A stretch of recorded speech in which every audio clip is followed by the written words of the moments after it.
Good afternoon, everybody. It is almost 5 to 1 here in the UK. It's shortly due to turn into Australia Day down under. So happy Australia Day to my friends and family in Sydney, Melbourne, and Brisbane. I hope you have an awesome public holiday. That really is the focus of my vlog today, vlog number 17. I've been asked a number of times, well, what was it that actually inspired you to wake up one morning and say, do you know what, I'm not going to be obese anymore, I'm going to strive to become fitter and healthier? The answer is a bit complex, so I thought I'd explain it. And it revolves around the Australian national sport of AFL, or Australian Rules Football. So back in 2012, I became friends with a number of football players who were playing for Sydney University's Australian national football team. You often see me sort of wear this hat quite a lot. It's one of my favourite possessions, really. And in particular, there was a guy at the time, the high performance coach was a guy called Daniel Gilmore. And a number of the players, all incredibly young guys, some had professional AFL careers and who were going back to university to study something else. Others were playing incredible football at college, and a new league had been set up in Sydney and North East Australia called NEAFL, NEAFL, and effectively it's like Division 1 soccer here in the UK. These guys play at an incredibly high level of semi-professional football, and they're just all-round awesome individuals. I very quickly became involved with the club, and heavily involved in supporting the club when they went away to games and the organisation and so on and so forth.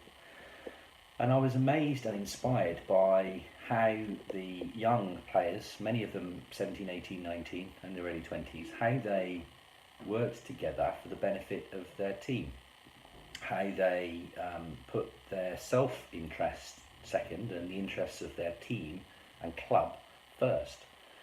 This teammateship is something that I'd never really seen before, certainly to that professional level. These guys had commitment and determination and a self-discipline that I'd never seen. They were loyal, committed, hardworking, and they were all focused on the end game. They played with integrity, they played with focus, and it was inspiring to watch such young people do such positive things, while I was in the meantime on the sideline waddling around at 135 kilos, being the life and soul of the party, drinking tons of beer and trying to corrupt them with tequila. I also developed an incredible interest in Australian rules football. It's become my passion. I absolutely adore AFL. Never really been into soccer, don't really understand it, but AFL I get, I love, I adore. And the other cap I often wear is the Sydney Swans. I'm a member of a group called the Centre Circle, still a member, an international member of the Sydney Swans. Whilst I was in Australia, I rarely missed a game. I would always travel to wherever I could to watch them, went to numerous functions, celebrated in 2012 when we won the AFL Premiership at the MCG, and was lucky enough to go to the MCG 2 years later, where we almost narrowly beat Hawthorn, our arch rivals. But unfortunately they beat us, so we won't talk about that. But when you watch these young players and how the clubs are organised, they have what's called a no bullshit culture in Australia. They don't suffer fools lightly, and so long as you do everything with honesty and integrity, they'll accept you. So I asked for help. I asked a couple of players for help. I was obese, didn't know what to do, was making bad food choices, bad choices when it came to alcohol and diet and lifestyle. And a couple of young players, younger than me, took me under their wing. One was called Ryan Edwards, who was at the time training to be a physiotherapist, reading a degree at Sydney University. And he started training me. And they not only gave me nudges in the right direction when it came to food, but also how to overcome some of the mental obstacles when you go through a huge transformation. So Ryan was amazing. He used to meet me at ridiculous o'clock in the morning, at 5:30, 6 o'clock in the morning in the gym in my apartment, and take me through what at the time were quite painful and exercises. I had zero mobility. I hadn't done anything for years. And then a number of the other players were constantly on the phone giving advice and pushing in the right direction. a young chap called Monty Crockmore and Mitch Thompson were just incredible, were always there with encouraging words. And then eventually Daniel Gilmore became head coach at Sydney University's NEAFL team, and I became even more heavily involved and eventually became their team manager. And I realised that in order to do that job well, I had to devote the same skill set that they were devoting to their play each week, and that was integrity, honesty, hard work, commitment, loyalty. And so I did. I set about trying to make sure that I gave them 110% support, and also that I changed my lifestyle to something that was hopefully a demonstration that I wasn't just saying the words, I was actually living them. And then of course fitness became a bit of an addiction. At the same time, I became very close friends with a lady called Janine Toma, who is Secretary to the Chief Executive and Chairman Executive Assistant to the Chairman and Chief Executive of the Sydney Swans.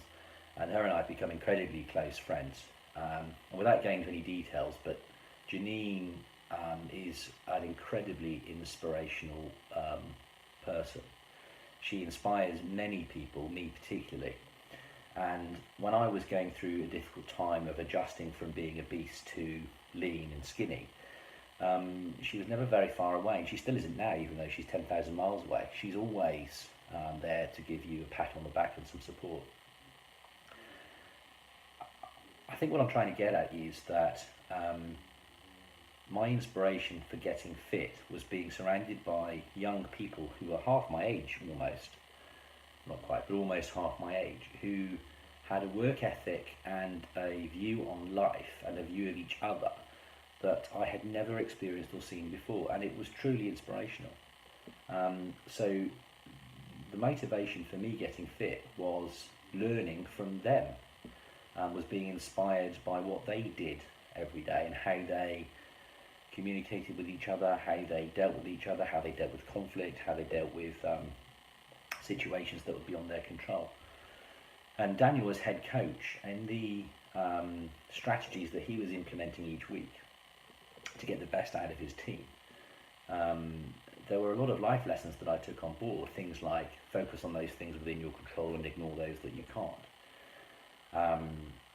Keep putting in the work and eventually the results will come through. And that was true of the team. I mean, they went from being a team that would struggle to get into the top half of the league table at the end of the season to, in the last two seasons, being a contender for championship. And this year, as the season's about to start in Australia, there are some great expectations on Sydney University team, and that transformation has happened in the same period of time as I've gone from being obese to about to enter my first physique competition.